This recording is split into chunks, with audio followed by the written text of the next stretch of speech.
अहिले घरि अस्थायी कर्मचारी जुन जीटीएमा जति बेला डिजिएससी थियो त्यहाँदेखि 1988 सालदेखि आफ्नो भविष्य सङ्गारेर बसेका आफ्नो एक दिन त हाम्रो सपना साकार हुन्छ भन्ने कम्ती पैसामा भए पनि धेरै काम गरेर बस्नेहरू अस्थायी कर्मचारीको भविष्य आज जुन प्रकारले तगारो भएको छ, आज अल्झो भएको छ, त्यसलाई लिएर हामीले एउटा सोच बनाउनु पर्ने दिन आएको छ। कारण हामीले यो सीपीएम पार्टीको पक्षमा यो किन आज उत्थान गर्नु पर्दैछ भन्दाखेरि चाहिँ नि अब फेब्रुअरी महिनाको अन्ततिर फेरि इलेक्सन कोड अफ कन्डक्ट हुन्छ, डिक्लेयर हुन्छ। त्यहाँदेखि इलेक्सन कोड अफ कन्डक्ट भएपछि काम हुने कुरा आएन। अनि त्यो काम भएन भनेदेखिलाई त्यहाँदेखि जुनसम्म काम हुँदैन, नयाँ मन्त्रीमण्डल हुन्जेलसम्म अब त्यति बेलादेखि फेरि कस्तो के दिन आउँछ कसैलाई केही थाहा छैन। त्यसले गर्दाखेरि अहिलेको अवस्थामा सीपीएम पार्टीको पक्षमा हामी जनसाधारण आह्वान गर्छौं, सम्पूर्ण राजनीतिक पार्टीलाई आह्वान गर्छौं, जुन हिसाबले ठिक छ कसैले के गर्यो त्यो हामी भन्नु जाँदैनौँ, तर जे नै भए तापनि हुनुपर्ने कुरा भएको छैन। उनीहरूको अस्थायीकरण हुनुपर्ने कुरा त्यो भएको छैन र अस्थायीकरण हुनुपर्छ भन्ने माग लिएर हामी अहिले पनि यो कुरा चाल्दैछौँ। र विशेष गरिकन 7-8 दिन हङ्गर स्ट्राइक गरेर अस्थायी कर्मचारीहरूको किडनीसम्म फेल्युर भएपछि त्यस्तो अवस्था आइसकेपछि 22 सेप्टेम्बर 2009 को दिन कलकत्तामा बसेको मिटिङले मान्यो अस्थायी कर्मचारीको आन्दोलनलाई को अगाडि त्यति बेलाको वामपन्थी सरकारले यो कुरा मान्यो कि ठिक छ त्यस हामी 3472 जनालाई रेगुलराइज गर्छौं, उनीहरूलाई हामी उनीहरूको सर्भिसलाई रेगुलराइज गर्ने पक्षमा निर्देश जारी गर्यो। सो निर्देश अनुसार अब 3472 जना मानिसले रेगुलर काम पाउने भए र बाँकी जुन चाहिँ त्यहाँनिर लगभग 5200 कति कर्मचारीको लिस्ट भएकोमा बाँकीलाई चाहिँ विभिन्न डिपार्टमेन्टमा विभाग खोलेर त्यहाँनिर एब्जर्भ गर्ने कुराको निदो गरेको थियो। सो 22 सेप्टेम्बर 2009 को दिन यो वामपन्थी सरकारको बेलामा। र यहाँ भन्नु आउँछ धेरै मान्छेले वामपन्थी सीपीएम पार्टी माटोको विरोधी, ढुङ्गाको विरोधी, कुनै के जाति विरोधी कुनै, तर म यो सबै जनसाधारणलाई सोध्छु अहिले सबैको त दुधको दुध पानीको पानी भयो। को चाहिँ माटो विरोधी रहेछ, कसले चाहिँ ढुङ्गाको विरोध गरेको रहेछ? जनसाधारण जिउँदो मान्छेको हितको रक्षा गर्ने पार्टी चाहिँ सीपीएम पार्टी मात्रै हो रहेछ भन्ने कुरा त यो त साक्षात बुझ्यो नि मान्छेले। यो याद होस् 12 सेप्टेम्बर 1997 मा डीजीएससीलाई सी र डी र इन्जिनियर्सलाई रेगुलर गर्नु सक्ने तपाईहरुले तिनीलाई रेगुलर गर्न सक्नुहुन्छ। ग्रुप सी र डी र इन्जिनियर्सहरुलाई तपाईहरुले काममा लाउन सक्नुहुन्छ भनेर एसएस रक्षित आईएएस पश्चिम बंगाल सरकारका सचिवले चिठी लेखेका थिए र त्यो चिठीमा भनेको थियो कि तपाईहरुले डीजीएससीले जति पनि यो काम गर्ने मजदुर यो डीजीएससीलाई सुचारू रूपले चलाउनलाई, डीजीएससीलाई सक्षम बनाउनलाई, एकदम सफल बनाउनको निम्ति जुन चाहिँ कामदारको दरकार थियो त्यसमा तपाईहरुले लाउन सक्छ भनेर जुन चिठी आएको थियो 12 सेप्टेम्बर 1997 मा। त्यसको बादमा त्यति बेला वामपन्थी सरकार थियो। श्रीमान एसएस रक्षितको चिठी अहिले पनि डीजीएससीमा छ, त्यो हेर्दा हुन्छ।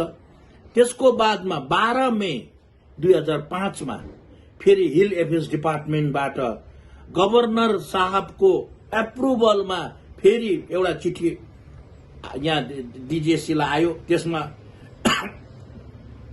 आईएएस सेक्रेटरीले पठाउनु भएको थियो, उहाँ हुनुहुन्छ डी मुखोपाध्याय, उहाँले लेखेको चिठी आएपछि यो चिठी दार्जिलिङ डीएमलाई दिएर तपाईहरुले यसलाई नियुक्ति सुरु गर्नुपर्छ भनेर भनेको कुरा। र त्यही बादमा जुन प्रकारले अवस्था गाँठो पर्दै गयो, अब हुन्छ 1997 सालदेखि मान्छे पर्खेकै अब जति जुन मान्छेले त्यही काम गर्ने अब अर्को कर्मचारीले 27,000 28,000 पाइरहेको छ भने त्यही काम गर्ने डीजीएसमा 6,000 मा बस्नुपर्ने बोल्यो कि घाँटी तान्ने बोल्नु नपाउने अवस्था थियो। र आज धेरै मान्छेले ठुल्ठुलो कुरा गर्छ, आम्मा जातिको त उनीहरु बाहेक रक्षै छैन। यो 6,000 मान्छेको भविष्य अन्धकार पार्ने चाहिँ को हो? कसले गर्यो? जब पाउने अधिकार थियो लाउनु सक्छ भनेपछि चाहिँ नलाउने चाहिँ को हो त? त्यति बेला निकालेको यो अर्डर इन्जिनियर्सहरूलाई पनि त्यति बेला प्योरली टेम्परेरी थियो उनीहरू, त्यसलाई लगाउनुको निम्ति त्यति बेलाको प्रिन्सिपल सेक्रेटरी निकालेको आदेश र त्यति बेला यो आदेश निकालेपछि उनीहरूलाई लु यो 19 जना एसएईलाई नियुक्ति गरेको कुरा यो आदेश यहाँ छ। र यसमा म तपाईलाई के भन्न चाहदैछु भने त्यति बेला जो चाहिँ टेम्परेरी थियो एसएईहरू, जुन चिठी आयो, जुन आदेशमा चाहिँ ग्रुप सी र डी र इन्जिनियर्सलाई नियुक्ति गर्नु सक्छ भन्दा जीजीएससीमा काम गर्ने जति पनि एसएईहरू 19 जनाको लिस्ट बनिएको थियो तिनीहरूलाई वर्क चार्जमा नियुक्ति गरेर काम लाउन थाल्यो। अब वर्क चार्जमा लगाइसकेपछि हिजोसम्म प्योरली टेम्परेरी थियो भने आज वर्क चार्जमा काम दिनु थाल्यो। तर तीनै चाहिँ डीजीएससी का अरू स्टाफलाई चाहिँ कुनै प्रकारको केही उनी थिएन, रिन्युअल गर्नेमा राखेको थियो। किन राखेको थियो जान्दैनौँ हामी, तर वामपन्थी सरकारले भन्दै थिए एक काम एक तलब, जसले जे काम गर्छ त्यही तलब दिनुपर्छ भने वामपन्थी सरकारको नारा थियो।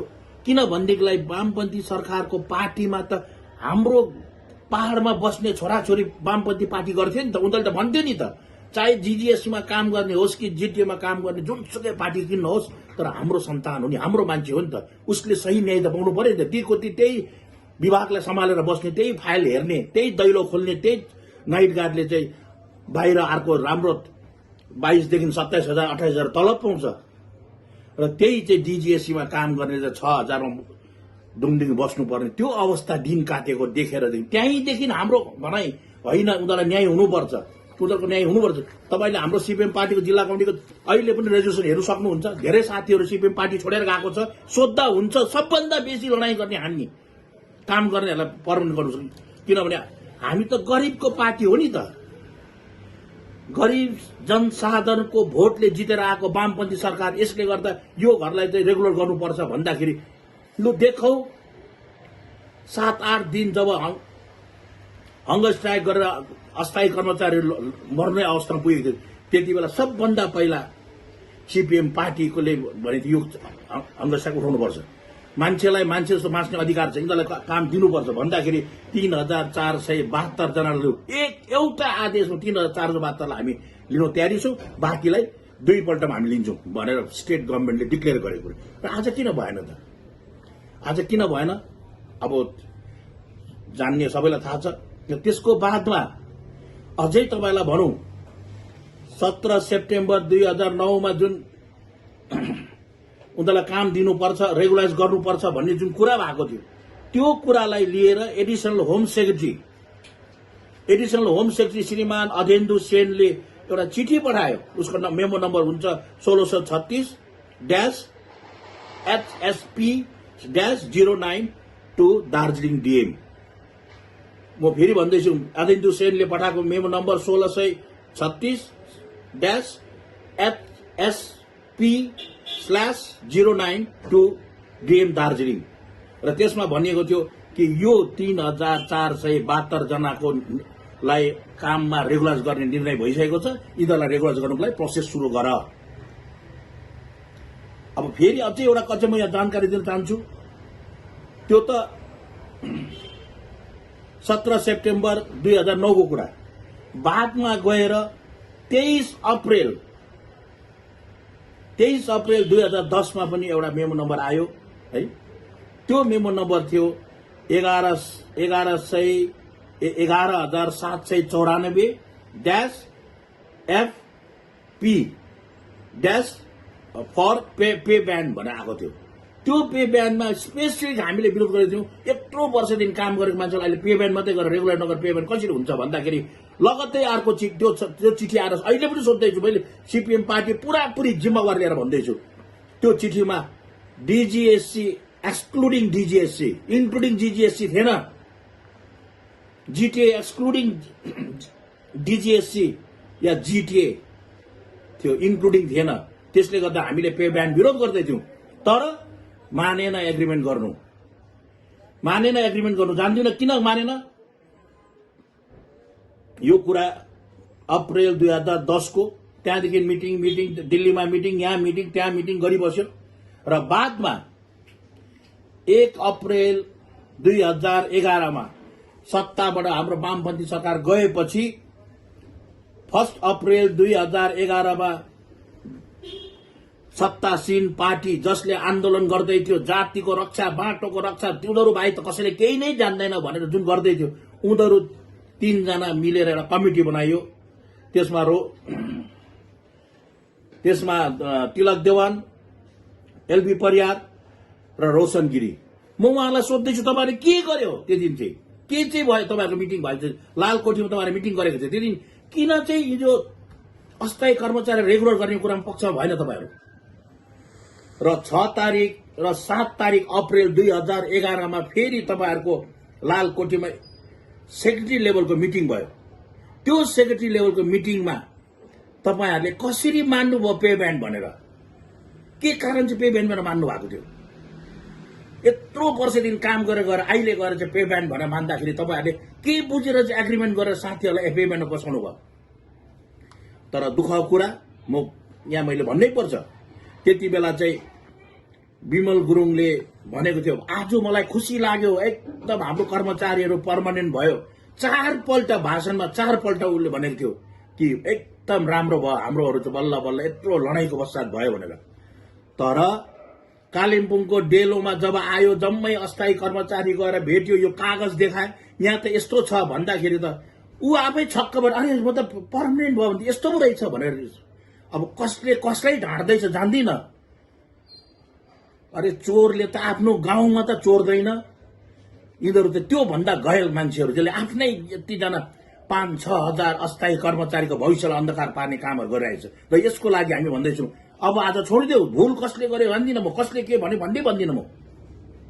तर भन्छु अब यो कुरा किनभने इलेक्सन कोड अफ कन्डक्ट लाग्नु अगाडि अस्थायी कर्मचारीको निम्ति कुरा गर्नुपर्छ, कुरा उठाउनुपर्छ। 25-25 हजार रुपियाँ उठाएर केस गरेको के भयो त?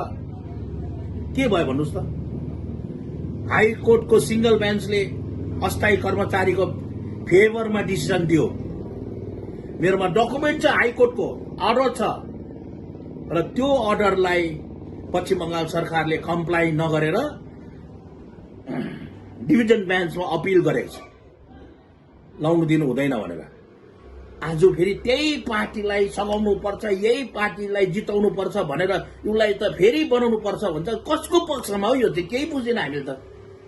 ल जति 6000 जना मान्छे हाम्रो अस्थायी कर्मचारी रेगुलर हुन्छ ठिक छ, त्यो पनि त्यति जना मान्छेको लागि मैले म बलि भएँ, म क्रुसिफाइड भएँ, म क्रुसमा झुन्डे भनोस् त्यो पनि सुहाउँछ। अर्कोपट्टि 1008 जना पे ब्यान्डमा शिक्षक, टिचिङ र नन टिचिङ स्टाफ त्यत्तिकै ह्याङ्गिङ भइरहेछ। उनीहरूको भविष्य के हुन्छ त्यो बारेमा कसैको चिन्तै छैन। त यस्तो परिस्थितिमा यदि हामीले भोटकै कुरा गर्नु, उसलाई जिताएर उसलाई भोट हाल्नुपर्छ, केन्द्रले ठग्यो, राज्यले ठगेन, कोनीकोले ठग्यो, हिजोसम्म राज्यले ठग्यो, 80सम्म केन्द्रले ठग्यो। अरे बाबे के चाहिँ अचम्मको कुरा? हामीहरू अगाडि यो 6-7 हजार मान्छेको भविष्य छ। 6-7 हजार मान्छे काम गर्ने, र त्यो 6-7 हजार काम गर्नेको परिवार, एउटै परिवारमा 3 जना छ भने 18 देखि 20 हजार मान्छेको जीवन र मरण कुरा छ। आज त्यो रिटायर भएर जान्छ, केही भविष्य सुरक्षित छैन, के गरेर खान्छ त्यो मान्छेले? त्यसको भविष्य सुरक्षितको लागि त हुनु पर्यो नि, सोसियल सिक्युरिटी भन्ने कुरा त छ नि त। खै के चाहिँ सोसियल सिक्युरिटी? यसले गर्दा हामी सिपिएम पार्टीबाट आह्वान गर्छौँ, जेसुकै भन्नुहोस् हामीलाई भोट हाल्दैन त्यो पनि परवाह छैन। परवाह छ भनेदेखिलाई यो 8000 मान्छे जो चाहिँ जिटिएमा डिजिएससीमा काम गरेर यत्रो आफ्नो जीवन बर्बाद भयो, ती रिटायर भएर गए, ती मरेर गए, आजसम्म उनीहरूको छोराछोरीले बदलामा काम पाएको छैन। त्यो बारेमा त एकै शब्द बोल्दैन। र म तपाईहरुलाई आह्वान गर्छु, यति साह्रो त पाप चाहिँ नगर्नुहोस्।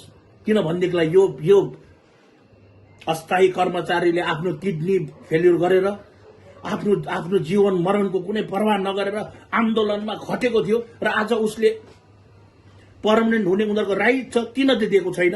के को लागि भएको छैन? यसको लागि बसौँ, मिटिङ गरौँ। हामी त भन्दैछौँ यो यदि आन्दोलन हुन्छ र यिनीहरूलाई पर्मानेन्ट गराउने पक्षमा लडाईँ गर्नुपर्छ भने सिपिएम पार्टी तपाईहरुकोसँग पक्षधर छ।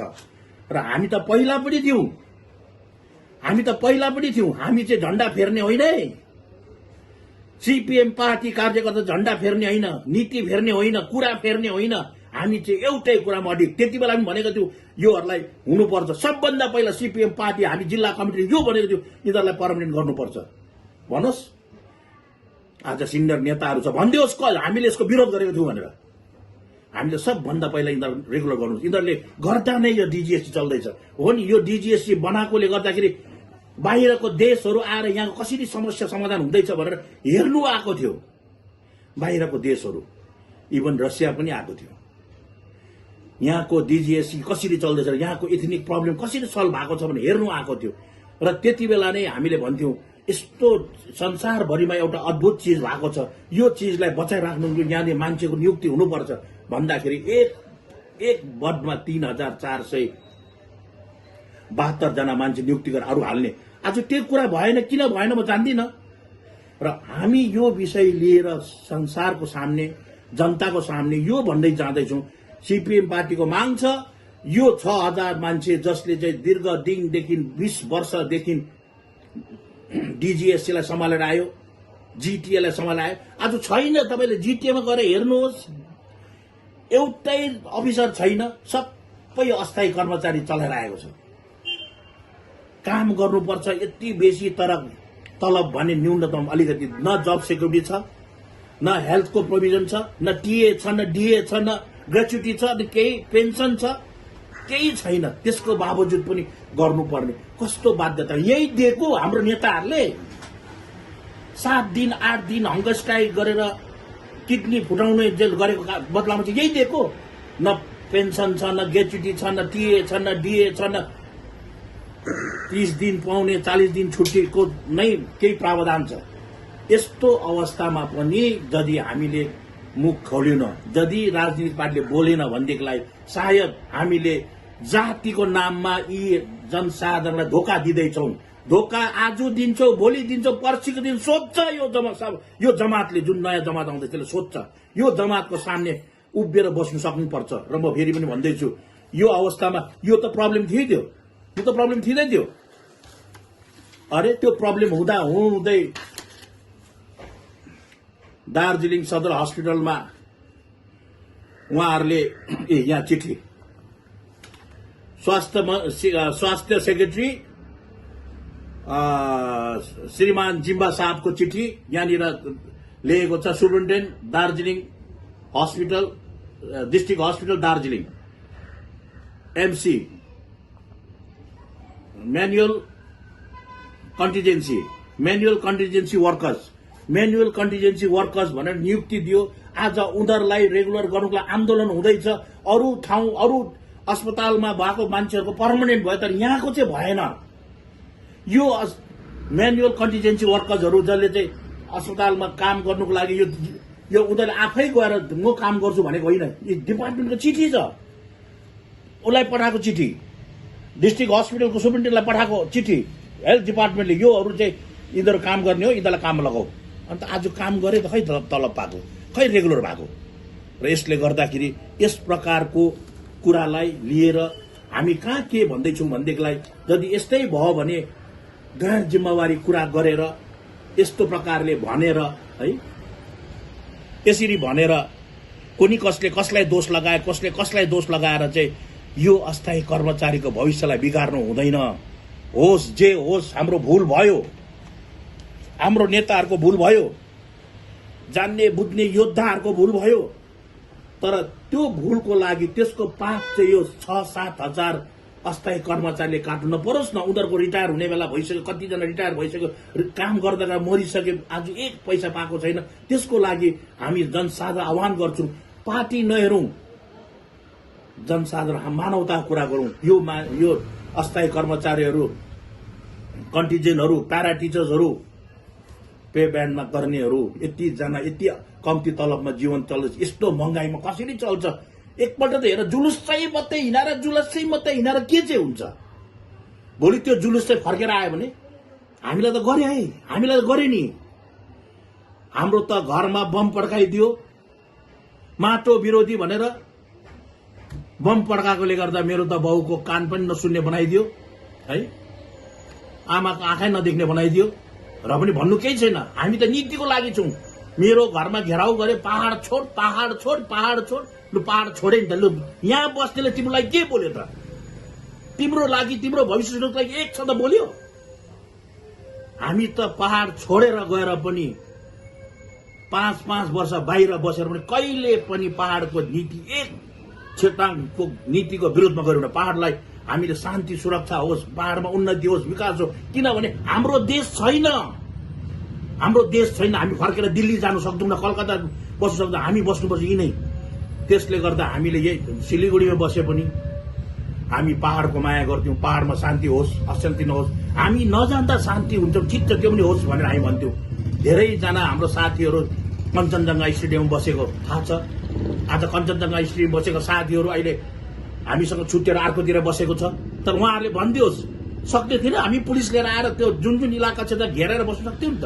तर होइन, शान्ति चाहिन्छ हामीलाई। पहाडमा शान्ति, विकास, गणतन्त्र चाहिन्छ।